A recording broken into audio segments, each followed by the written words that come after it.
lang.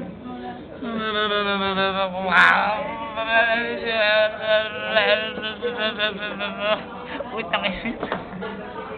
Tama ko. Boy, ibuka mo yung ilong. Ah, sakit. Baka mapasok yung kamay mo. Ayun po ang tinatawag namin na face massage by Michael Sanchez.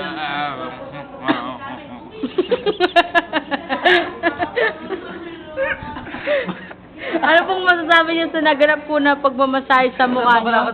Masarap. Nakakawala ng gana.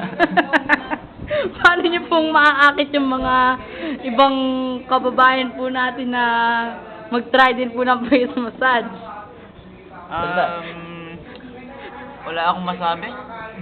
Sobrang sarap. Sobrang sarap patayin nun.